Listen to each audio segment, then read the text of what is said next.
pengajian di tempat lain setelah kita hadir di MPT? Itu boleh. Boleh. Tidak ada larangan.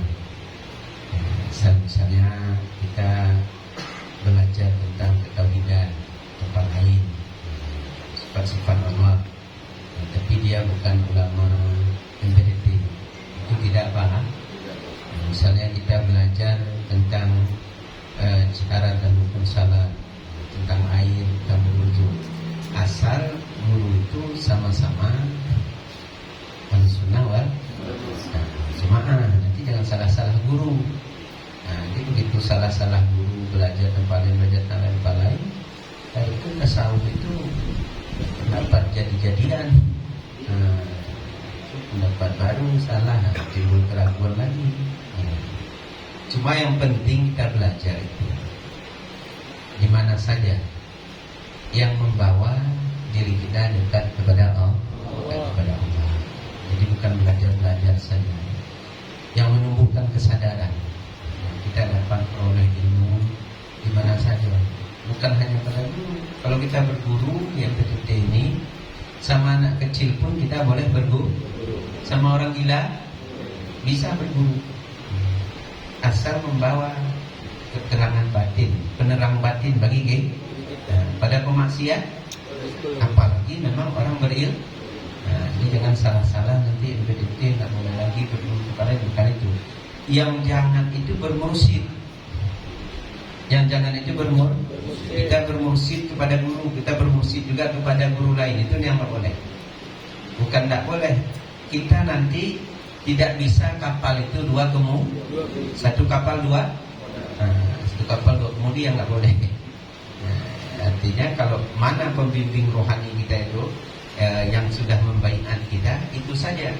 Jangankan kita berguru, melihat mulia guru lain dibanding guru kita, itu juga dilarang. Walaupun misalnya dia turun dari Mesir, turun dari Yaman, turun dari mana-mana lah, yang kealimannya, pengaruhnya, teman-temannya, ulama-ulama semua. Jadi terlihat lebih mulia itu daripada guru kita, itu juga tidak boleh, dilarang di dalam. Kita tetap lebih mulia guru kita, syekh kita, mursyid kita. Kita harus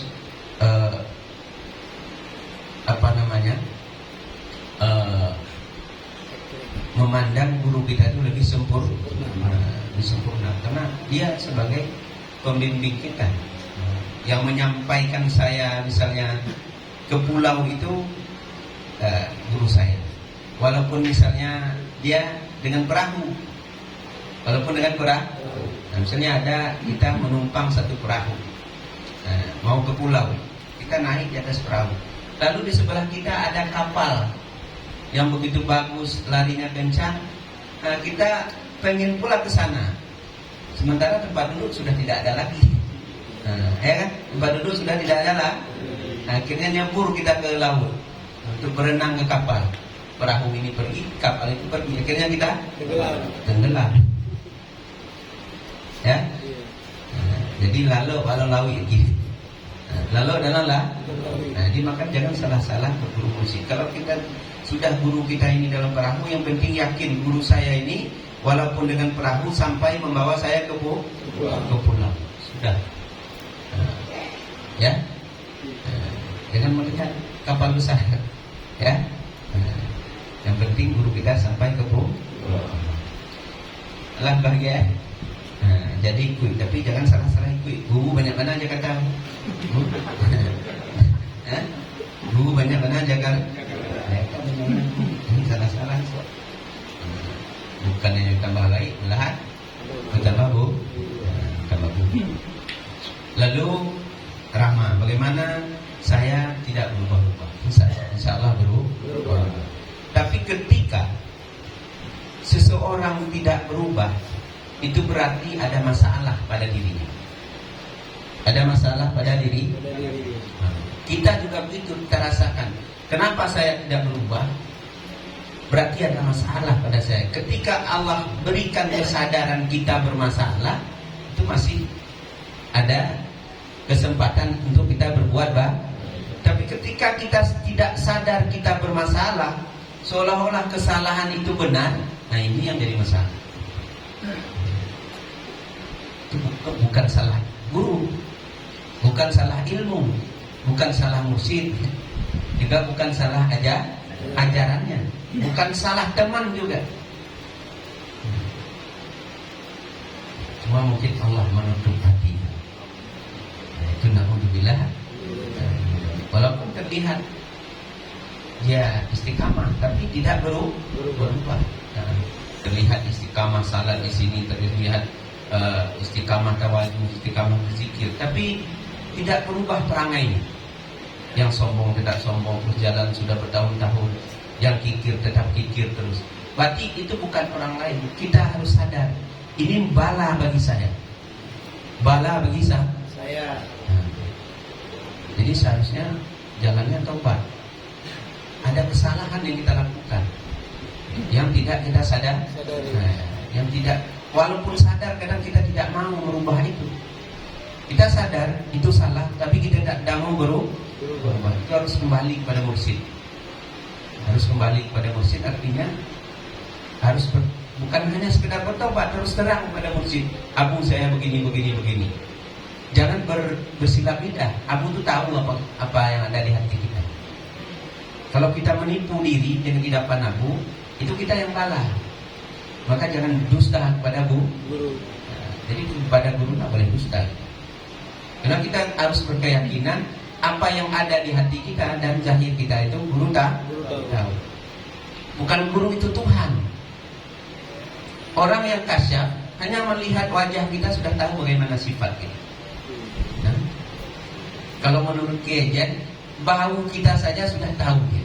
Ini bau ular, ini bau babi, ini bau macan, ini bau anjing, ini bau harimau, ini bau buaya. Tahu dia. Berarti sifat kita itu seperti ini. Nah, jadi walaupun kita kasih minyak wangi, apa nama Kenzo misalnya, Kenzo kita alah bangkai kata dia, bang, itu ada yang dikatakan muridnya seperti itu. Kalau kamu masih bermain dengan bangkai, jangan kesini lagi kata dia ke muridnya. Itu kiai seperti itu. Cuma Abu kena Arif tidak seperti itu. Masih dibelai-belai kita, disanjung-sanjung. Nah, kamu hebat kali, kamu tahu kali, kamu ini. Nah, itu menandakan bangkai di hati kita. Jangan salah. Oh, kamu sudah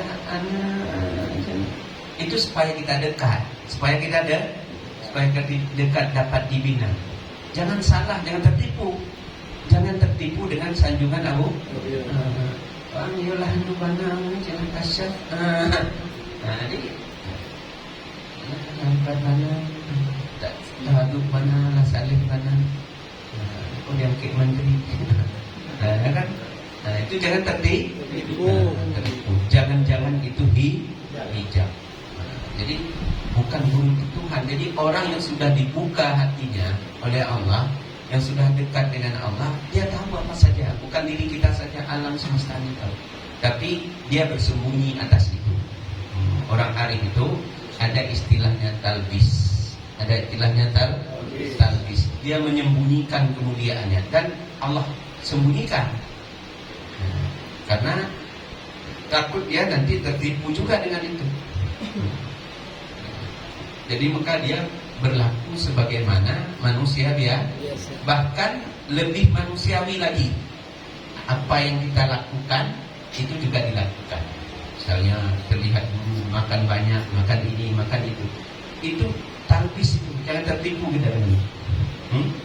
Jangan tertipu. Jadi kadang-kadang ada yang nafsu kita mengatakan walinahmu berlebihan kayak Buya. Sebenarnya tidak berlebihan, masih kurang. Cuma siapa pandangan yang berlebihan itu? Yang berpandangan dengan nafsu. Kalau berpandangan dengan ilmu saja kita ketahui tentang tarekat, itu belum apa-apanya. Yang namanya fana fisik itu seperti mayat. Kita itu seperti miliknya. Nah, jadi semuanya miliknya. Apapun yang ada pada kita milik. Bagaimana kita katakan berlebihan? Karena milik. Murid itu milik guru. Murid itu milik guru. Berarti semua yang ada pada murid milik guru. Mau? Matang nih. Minta 2 juta ya Pak. Jadi bagaimana mau jadi murid? Ya kan? Jadi kalau mau jadi murid itu harus seperti kalau mau kita ini mau panafiseh.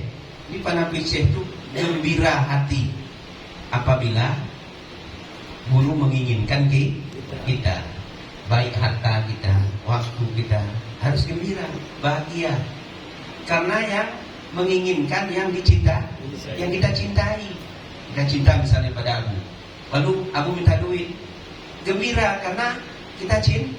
Tapi coba murid-muridan, lalu kepiang jauh, lalu kan? Jadi murid seperti itulah yang terhijab dengan guru. Karena kadang mengatakan Abu tapi untuk bukan Abu. Kita bangga-banggakan Abu ya, tapi untuk keuntungan untuk keuntungan diri, untuk kepentingan diri. Bukan sempurna tujuan kita mengikut Abu itu untuk dekat kepada Allah. Jadi berguru itu bukan pengakuan. Berguru itu bukan pengaku. Berguru itu mengikut, tadi saya katakan. Dicontoh, diikut. Keseluruhan, bukan pengakuan. Saya paling Abu, saya paling Abu.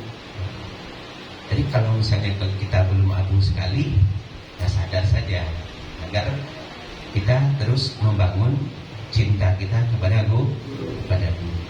Dengan cinta kita kepada guru, insya Allah kita dapat cinta Rasul. Dapat cinta Rasul, dapat cinta Allah. Seperti yang dikatakan Habib kemarin, mau bermimpi Rasulullah.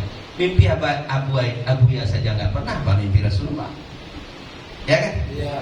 Mimpi Abah Zakaria aja nggak pernah apa mimpi Abu, ya kan? Pernah mimpi Abah Zakaria sini? Ya. Mimpi Abu dan apalagi mimpi Rasul. Orang yang sudah bermimpi Rasul itu akhlaknya sudah bagus. Tidak mudah memimpi Rasul itu. Walaupun syarat-syarat yang dikatakan Habib itu kita lalui, belum tentu dapat kita mimpi Rasul.